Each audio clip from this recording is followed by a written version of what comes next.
What's up, guys? This is Teddy. Welcome to my YouTube channel. In this video, I'm going to be talking about direct mail marketing in real estate, how to get your real estate mailers to work, how to increase conversion rates, and how to do something easy that is not expensive that at the end of the day works and converts people. And I've been doing mailers for a long time. I can tell you that mailers work. The first thing that you have to realize about mailers is that they're an investment. It takes around 6 to 8 touches with a mailer in order for it to work. And the sad thing is, around the 6 touch mark is when most people are going to give up. So realize it's an investment. And after you've cultivated that brand recognition and that top of mind with people, you're going to be able to send out mailers, and you can almost immediately expect to get some type of listing, or at least a response or a lead in general. So just realize that. I know mailers it can be frustrating to see your money dwindle, or you lose money and not seeing your return, but you just kind of have to stick it out. The second thing is that you need to make your mailers very branded. When you're mailing other people, you're not the only real estate agent out there that's sending mailers to them. So you need to make a very clean and very professional mailer. And I'm going to go ahead, I'll show you what mine looks like. So this is a mailer that I have slowly over time crafted through, just the years. It was made in Canva.com. It's a free software that beats Microsoft Word every day for creating business flyers, pamphlets, all types of things. Canva is insane. It's awesome. And it's really easy to use. And this is what I've created. Simple letterhead. I created this little logo right here. Somebody on Instagram actually said it looks stupid. I think it looks cool. And it looks branded. It's Teddy, and there's a bear there. So that immediately sticks to mind with people. I've had many people say it looks awesome. Some people say it looks stupid.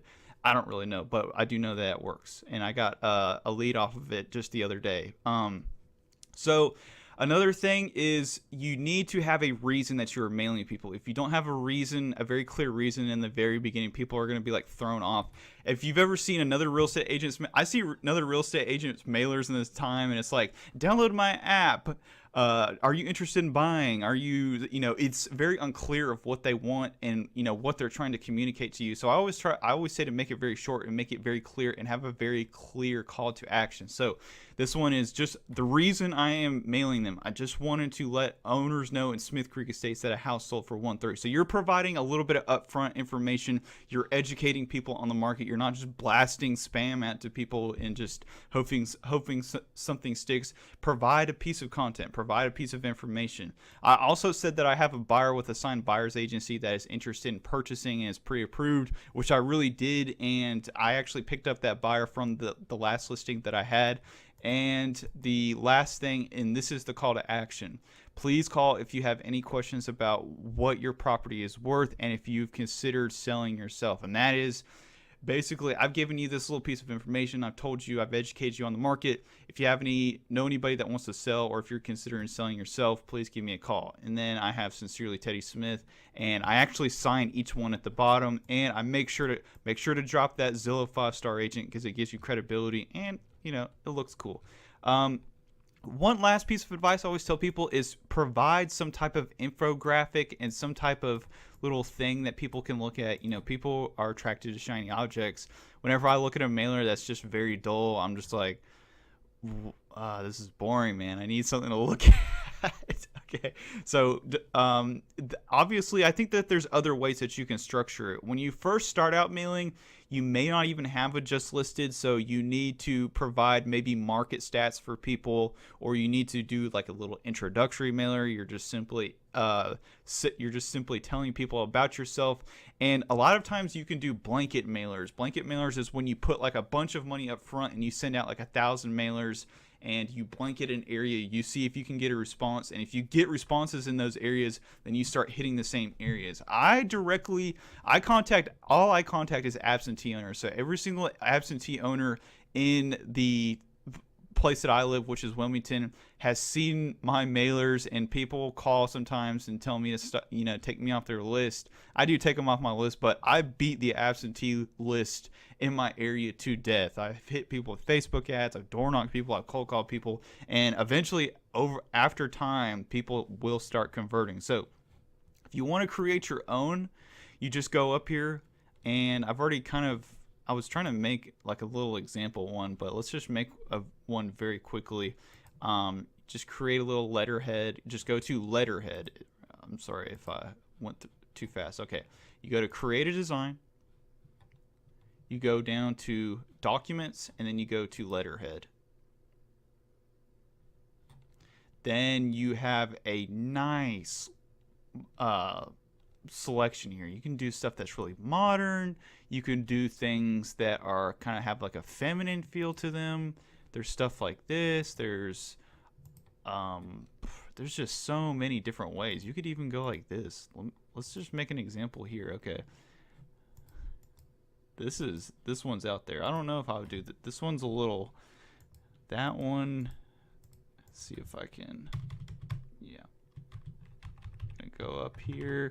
Let's do Teddy Smith. Okay. Wow, this one's a doozy. Okay, then go up here.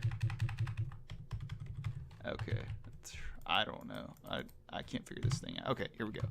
Teddy Smith, realtor, Coldwell banker. And yeah, that looks decent. That could look a little bit better, but basically you would do the same thing. So, dear homeowner, just wanted to let people in Smith Creek Estates know that a property recently sold. Then you have, maybe if you have a buyer there, and then at the end you put your call to action. If you've considered selling yourself, call me. And then you sign there at the bottom. You do 100 of them, and here's what you do. Here's the second secret to mailers. You can't mail merge. You have to hand address each letter.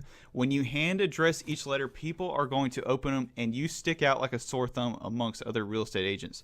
Still to this day, and I've done direct mail, I've done postcards, a handwritten envelope converts a lot better than the standard postcard or the mail merged where you actually stick it on there and then you have the Coldwell Banker logo. If you have a Remax, if you have a Century 21 logo on for your return address, they're gonna throw it in the trash. And I've known that because people have told me that. They say as soon as I see the realtor logo, I know what it is and I immediately throw it away. So you got to make sure that you hand address it. That's one of the biggest secrets right there. And people have even told me, they always say, Teddy, I know what your mailers look like, but because it's hand addressed, I just have to open it. Like, I can't throw away something that's hand addressed because it looks like somebody put a lot of work into it. And that's kind of the secret there. But anyway, just want to make a quick video on that. Hopefully, if you guys found this useful, make sure to hit that like button. Make sure to hit that subscribe button. And as always, thank you for watching.